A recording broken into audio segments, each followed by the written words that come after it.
Welcome to Moments with Marianne. I'm so delighted we're spending this time here today. We have a very powerful show coming right up with special guest Sally-Helgesen, and she's here today to talk to us about her new book, How Women Rise. Now, as an author, speaker, and consultant, it's been Sally's mission to always help women recognize, articulate, and act on their greatest strength. Her previous books include The Female Vision, Women's Real Power at Work, and the bestseller, The Female Advantage, Women's Ways of Leadership. Her groundbreaking, The Web of Inclusion, a New Architecture for Building Great Organizations, was cited in the Wall Street Journal as one of the best books on leadership and is credited with bringing the language of inclusion into business. So let's welcome to the show, Sally. Thank you, Marianne. It's a pleasure to be here. Oh, what an honor it is to have you here. And my goodness, once I got my hands on your book, I just had to have you on the show. What a profound book. My goodness. Thank you. Yeah, we're getting very, very good response. I think the timing is right and the message seems very resonant with women. Well, and for our listeners that are new to your work, I would love for you to share the inspiration behind this book. I just love this story. Okay, fine. I have been working with women leaders and aspiring women leaders around the world for the last 30 years, since my book, The Female Advantage, Women's Ways of Leadership, came out in 1990, still in print. And so I've had an opportunity to witness the emergence of women into positions of real authority and influence, and I'm happy to say to be part of that. So that's been a very encouraging thing. My mission has always been consistent throughout this whole time to help women to recognize, articulate, and act on their greatest strengths. To that end, in starting about 2011, I developed a workshop for women that I was delivering all around the globe on developing the capabilities of being visionary, intentional, connected, and present. And for the intentional part of that workshop, I began using a wonderful book by a friend and colleague, Marshall Goldsmith, called What Got You Here Won't Get You There. And it is about how the same behaviors that help successful people get to the middle of their career can also get in their way as they seek to rise to the top. So it's a wonderful template, very thoughtful, developed from Marshall's coaching practice. Marshall has been the last 8 years voted the number one executive coach in the world, so he knows whereof he speaks. He's been in this career for almost 40 years. And so I found the book very helpful, but the overriding idea. But as I was using it in my workshops, it was very clear to me that a lot of the behaviors that he focused on that get in the way of successful people were very male-centric behaviors, which is not surprising given that his coaching base is mostly CEOs, so it's about 80% male. For example, he would have things like, you need to learn to apologize, and that kind of made me and the women I was working with laugh because we all know women who can't open the door without apologizing for the fact that they opened the door. So that's not exactly a behavior, that threatens to get in women's way. And he had a behavior in there about, don't talk all the time about how great you are. And many women struggle to talk about how great they are at all, even when directly asked. So it was clear to me that while the template, the overriding idea of behaviors that serve you well early in your career, getting in your way as you seek to rise, was a strong one, the behaviors weren't exactly right for many women. So I suggested to him, why don't we collaborate on a version of this book that would look at the behaviors most likely to get in the way of successful women as they seek to rise further. And the result of that is How Women Rise, co-authored by me, Sally-Helgesen, and Marshall Goldsmith. And it came out in April, and we're having a lot of fun with it. Well, it's easy to see, Sally, why Forbes has called you the world's premier expert on women's leadership. And I'm so glad that you collaborated with Marshall Goldsmith on this book. It's a very profound book. One of the things that, of course, my goodness, I mean, what a joy it is to be able to spend this time with you to talk about it.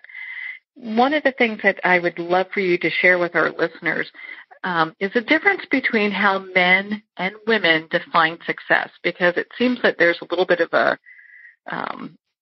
kind of a split in some categories when that's, brought up. I think that's traditionally been true. I do think it's been changing, but I'll talk a little bit about that afterwards.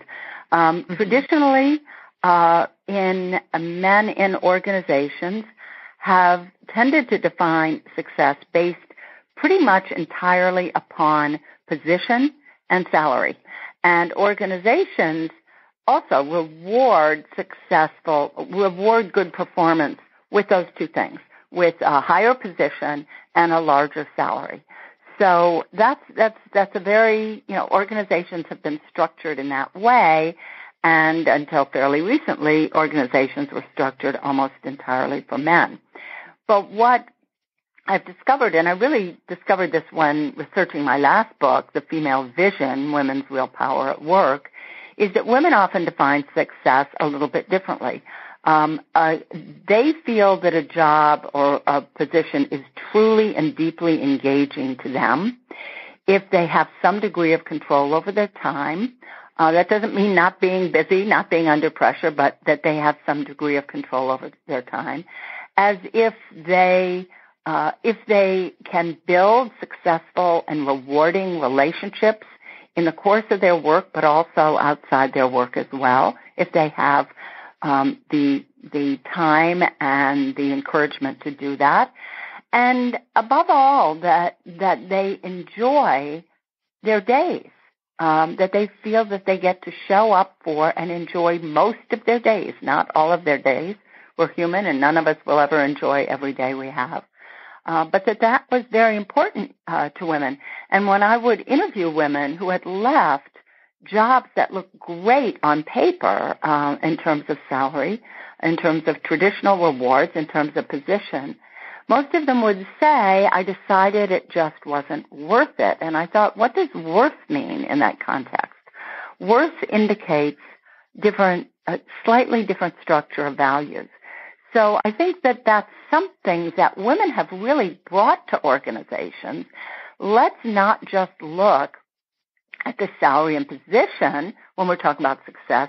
Let's also look at the quality of our days, the quality of our relationships, our ability to use our time in what we feel are productive and meaningful ways. And I think that women have had a big influence on organizations in terms of bringing some of these conversations to the fore. At least these are conversations organizations are having now, often using them under the sort of rubric or terminology of engagement. But I think that's been a great gift.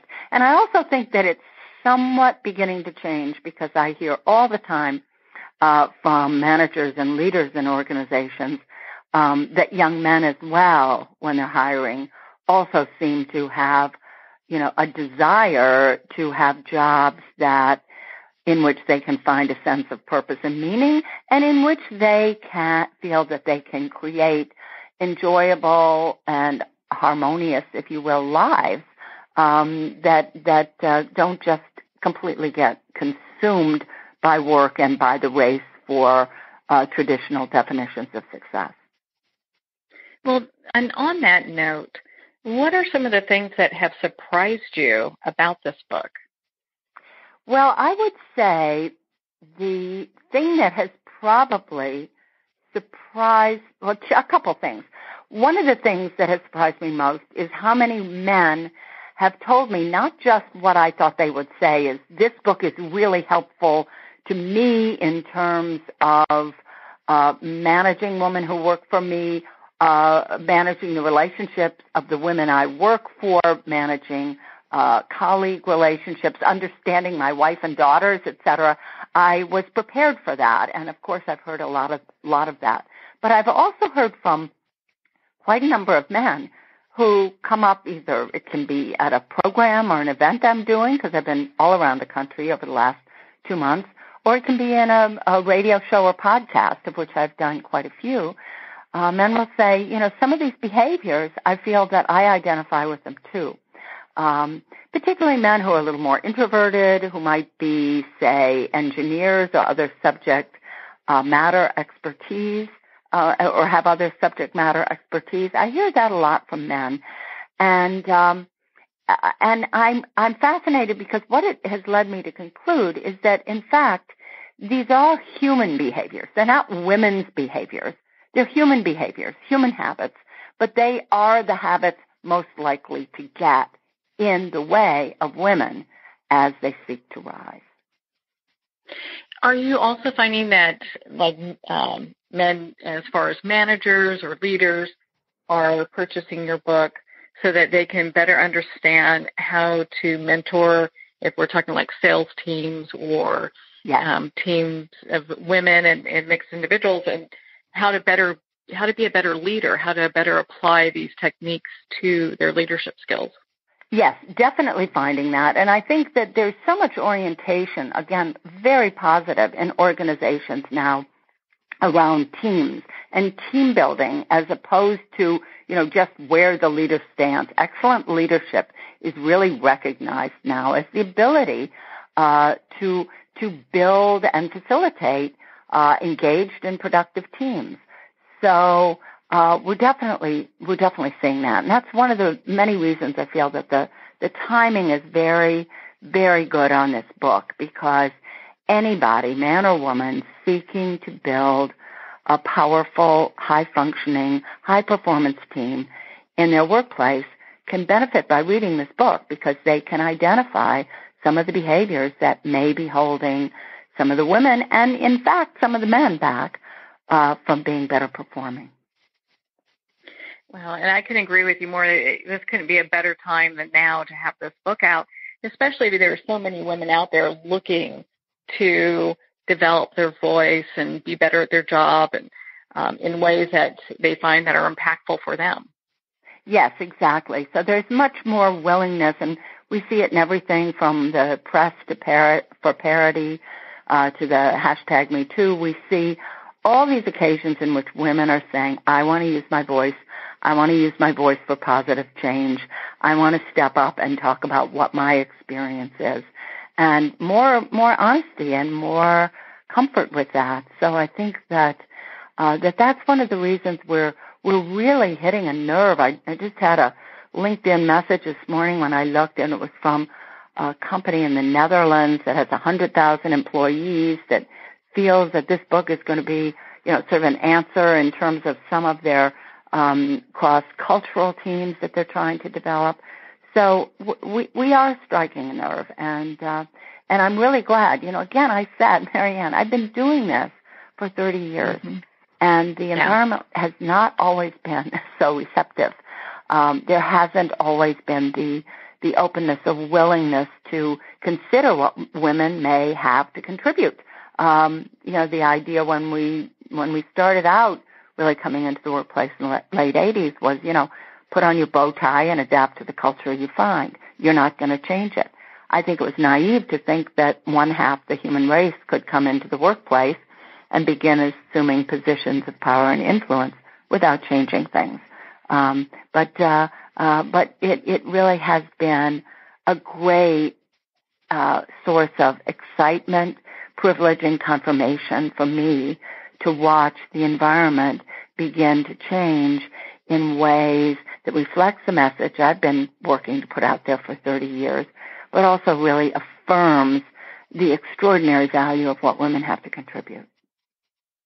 Well, and thank goodness for you and women like you who have been like the lighthouse for many women around, not just the United States, but obviously the world, who are looking to have that positive impact and to, in some ways it feels like almost reclaiming your power in the workplace, because it's been so unrecognized for so long.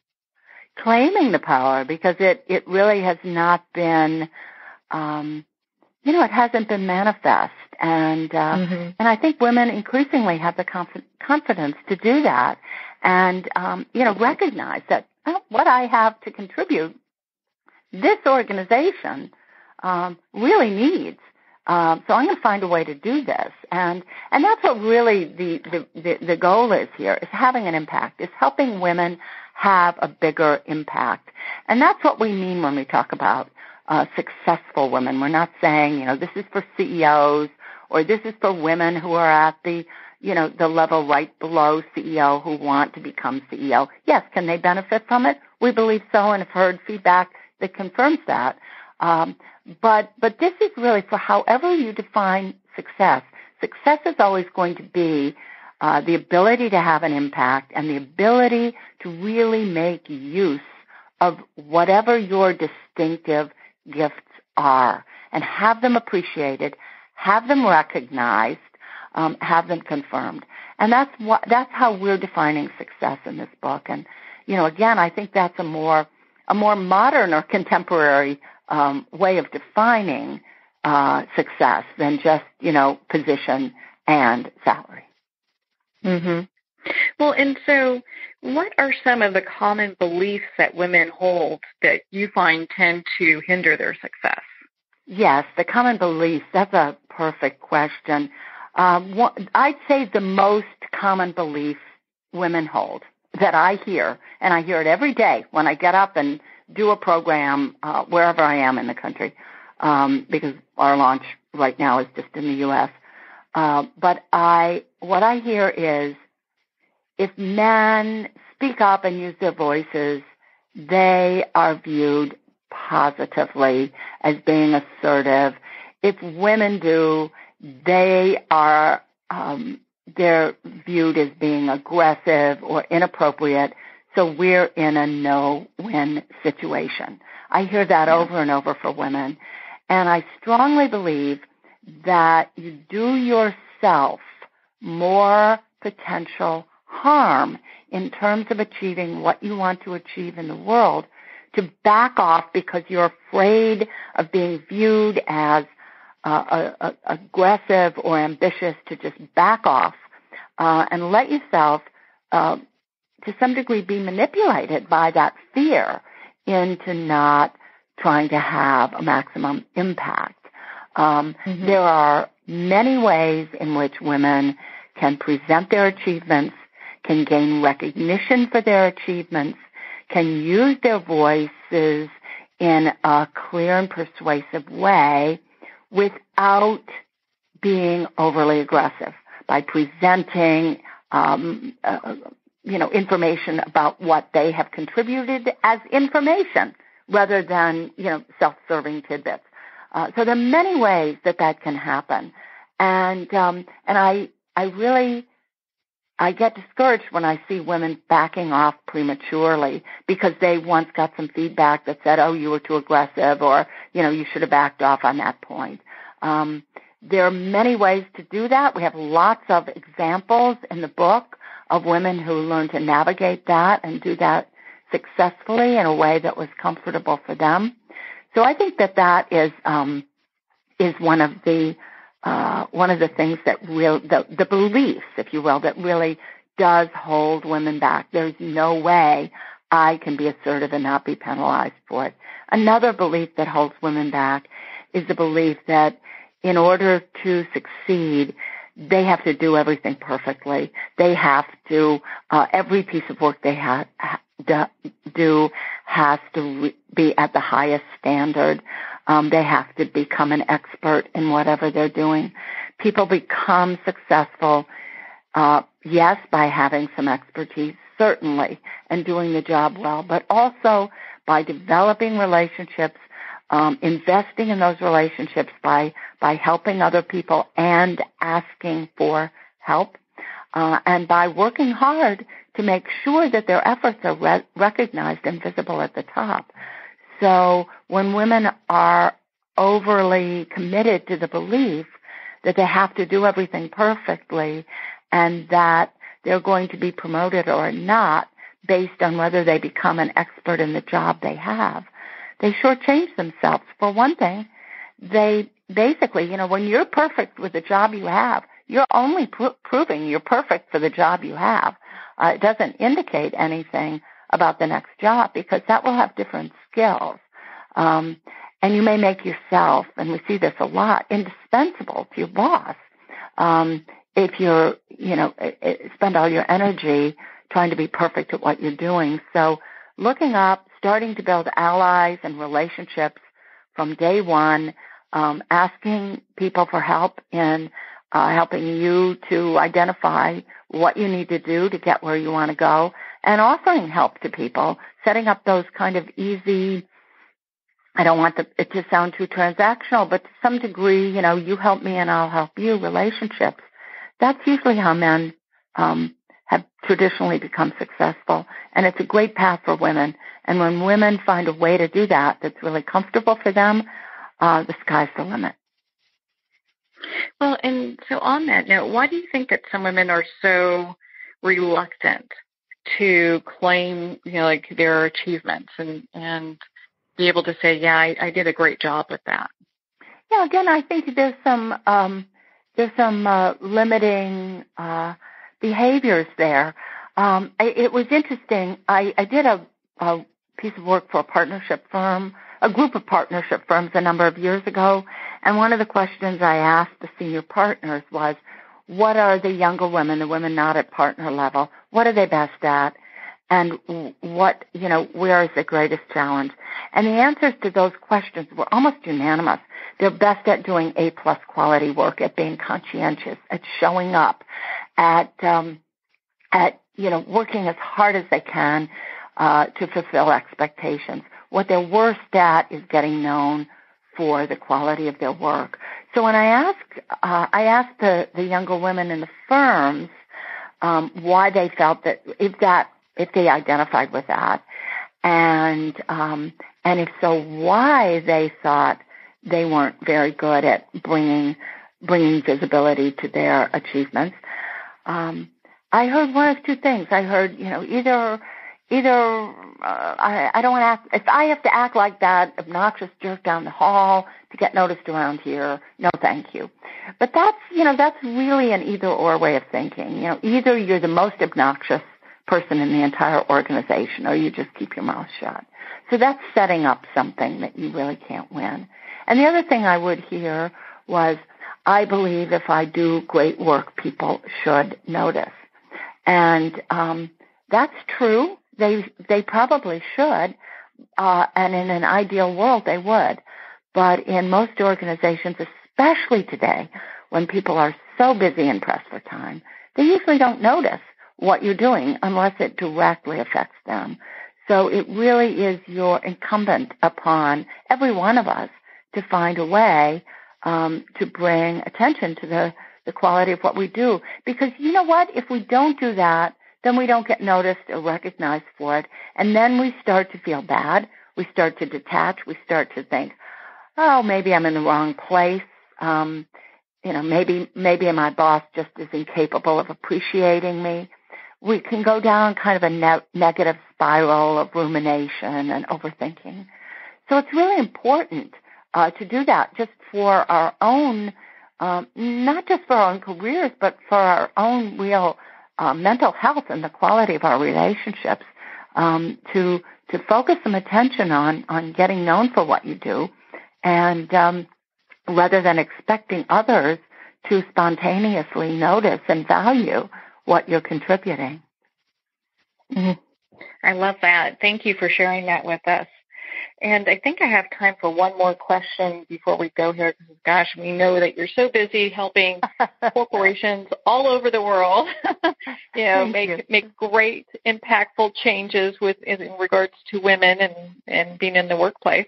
So, I know your book has listed the different habits, or 12 of them, yes, that we should take note of. Yes. Why don't you share with us one that you find that that women maybe need to really pay attention to? Okay, sure. I think I've touched on 3 probably. Expecting others to notice, spontaneously notice and value your contributions. overvaluing expertise and what we call the perfection trap. But another one that's very common is what we call in the book the disease to please. That is the desire to make sure that in all circumstances, everybody feels you've been a wonderful person. And there are a lot of women who kind of fall into this, feeling that their job is to always meet everybody else's expectations, even when those expectations may not be entirely realistic, or even when they are almost projecting on other people what those expectations are. We have a wonderful example in the book of a woman who was a hospital. She was the head of community relations for a big hospital system, and she was terrific. Everyone loved her in the community, the patients, their families. She was asked to speak at every community event when it had to do with the hospital. She was just very loved. And because she was so successful at it, she got a big promotion into real senior leadership of the hospital system. But as she did, she was so reluctant. She felt so guilty by not, continuing to have these relationships and interact with the patients, and especially the patient families that had depended upon her, and with different people in the community, that what she found was that she was, in addition to doing this big job as, member of the executive team, she was also still trying to do that job because she felt guilty. Families would say, well, we liked working with Deborah, and, we're not certain about the new person. Can't Deborah help us? And she'd always say yes. And she was driving herself out of her mind and not doing a very good job with either in her efforts to please everyone. And finally, the hospital system hired a coach for her, and the coach pointed out, you got where you did because other people gave you a chance, and you're not giving anyone a chance. You're trying to do everybody else's job for them because other people seem to want that. But that's not. You can't let other people violate your boundaries like that. And you need to let, younger people, the people who have come in to do the job you used to have, do that job. So she really began to think about it in terms of kind of her lack of boundaries was depriving other people of opportunities. And by the way, and this happens a lot, and I've seen it, as she got better at asserting her own boundaries and delegating tasks and holding other people to account for what she delegated, she also got a lot better at doing that in her family, and her family life improved. She was, in the same way, running herself ragged, trying to meet every expectation for her kids, even when it wasn't that important. I love that perspective that you talk about, because a lot of women that get into that trap don't realize that it's like that. Someone gave you an opportunity, but you're not giving somebody else an opportunity. You're trying to do it all for yourself. And yes, that's exactly. So true. It is true, and it's a wonderful way for women to really understand if they're doing that, if they're behaving in that way, if they're exhibiting that habit, that it's not a good thing because women in general, want to help. They want to please. Every single one of the behaviors in this book, all 12 of them, is also rooted in a strength for women. And the disease to please, for example, is rooted in a very genuine and often compassionate desire to help other people and to be there for them. So in the book, we're certainly not ever advocating a 180-degree turn from the strengths that have helped get you to where you are. But we're showing how you can balance those with other habits and behaviors that will serve you more if you want to have a larger impact and achieve a more satisfying position in life for yourself. Well, Sally, where can people connect with you and learn more about where they can not only be part of the community, but the book, How Women Rise? Well, three things. The book, How Women Rise, is basically available everywhere. It's available all online retailers, in many bookstores. I'm seeing it in practically every airport I'm in, which is kind of a thrill, or train station. So it's very easy to get. We also offer a discussion guide because we're getting lots of email and LinkedIn notes saying, "Oh, I want to use this in my women's book group, or our book group in our organization this month." So we've developed a discussion guide, which we're going to be putting online and on our websites. It's not up yet, but I'm very glad to send it to anybody who gets in touch with me. And in terms of getting in touch, my website is sally-helgesen.com and has a contact button. You can reach me there. My email is sally@sally-helgesen.com. And although I'm on all the social media platforms, the one I really interact with is LinkedIn. So people can also send me an invitation on LinkedIn, and we can keep the conversation going. Well, I'm connected with you on social media. I highly suggest everyone do the same. Sally, thank you so much for taking the time to be on the show with us here today. Thank you, Marianne. You've been a wonderful interviewer, and it's been a pleasure. Well, thank you for your kind words, Sally. It's been such a joy to spend this time with you and to talk about your book, How Women Rise. Again, it's a great book to pick up for anyone in the workplace. And if you have teams or you're just wanting to know how to be a better leader, it's a must read. Well, we're at the end of our time today. I would like to thank everyone for tuning in. You've been listening to Moments with Marianne. And remember, make every moment count.